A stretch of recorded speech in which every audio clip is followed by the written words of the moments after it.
Hello, everyone. I'm Dr. Sri Banerjee, core faculty in the College of Health Professions. Today, I'll be talking about social factors affecting vaccine uptake in a low income country. Specifically, I will be talking about Mozambique. But before I go into talking about our topic, I will be introducing myself a little bit. I have roughly 20 years of experience in the area of public health. I have worked at public health agencies like the Centers for Disease Control, um, the National Institute of Health. I have been trained as a physician and have transitioned since then into conducting research and teaching students at a doctoral level.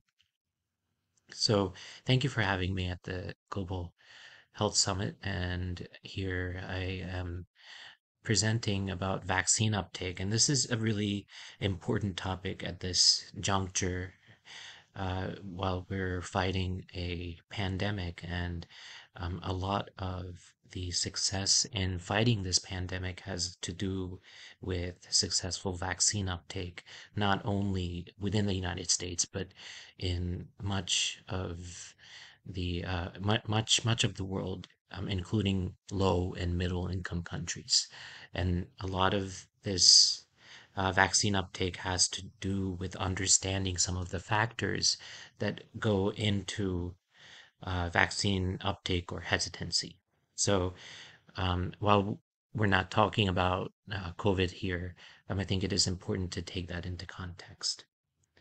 So, according to 2019 UNICEF data, actually, under five mortality is still one of the world's highest among sub-Saharan African countries have among the world's highest infant mortality rates.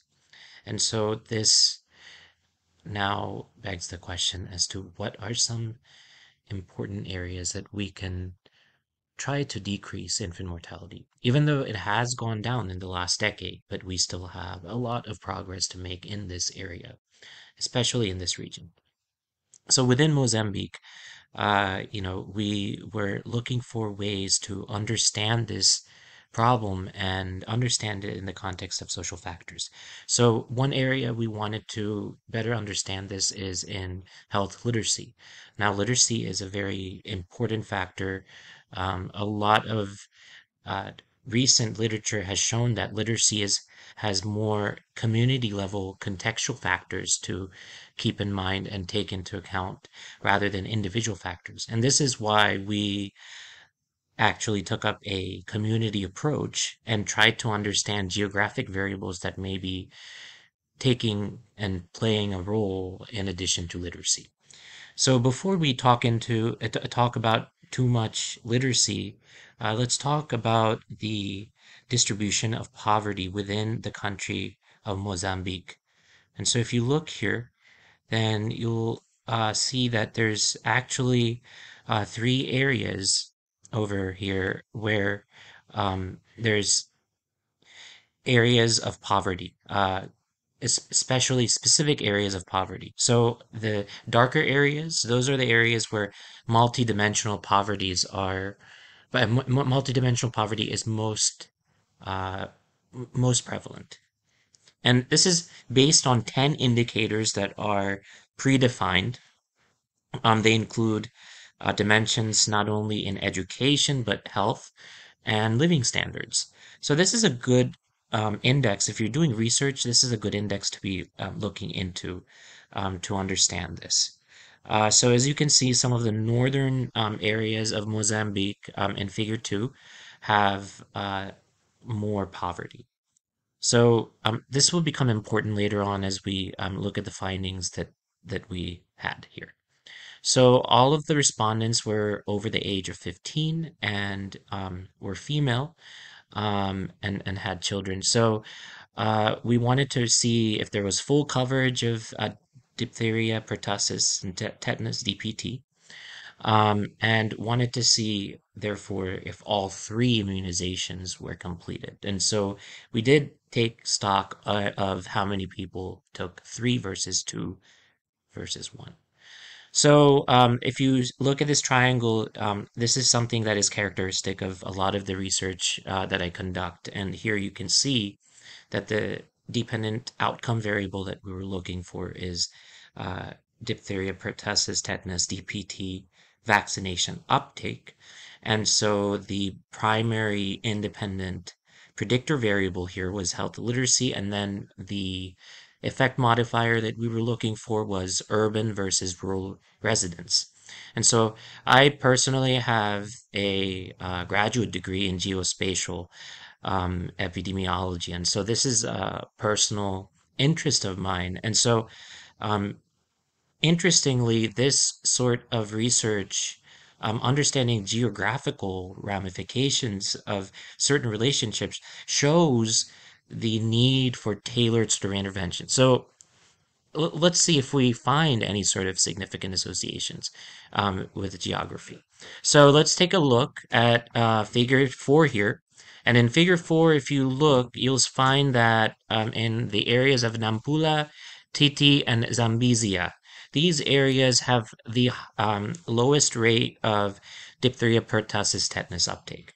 Now let's look on figure 2 and see if there is any sort of relationship between the impoverished areas and the areas of low diphtheria uptake. And if you take a look, the northern regions, those are the regions where there was low uptake. So there's definitely a visually an association there. Now, if we look and break in the breakdown of complete uptake, partial uptake versus no vaccine uptake. That was the percentage breakdown. So 69% in the whole sample actually had complete vaccine uptake. So now taking a look at further if there was any effect modification. So when we're thinking about geographic region, um, first of all, let's establish the basic relationship that health literacy has an association with DPT vaccination uptake. That has been established. So, individuals with poor health literacy were less likely to uptake diphtheria, pertussis, tetanus. So, what was interesting to see is if that was once we took geographic residence, if that actually made an impact. And the answer was yes. Even after controlling for factors like age, religion, wealth index, frequency of watching TV, frequency of listening to radio, all of these factors, there was a significant relationship, especially among rural dwellers. Now, among urban dwellers, there was no longer an association between literacy and vaccination rates. So, what does this mean? Well, specifically when stratified by area of residence, rural dwellers have a much stronger relationship between literacy and full DPT vaccine. And so, really, DPT vaccine uptake, awareness, the importance of vaccination needs to be further going into the rural areas. And that is always a challenge because of all the different types of understanding of prevention and the importance of vaccine. This is never a clear sort of connection that is made. Sometimes it takes a little bit more awareness and increased health literacy in order to convince the population about the importance of vaccine uptake.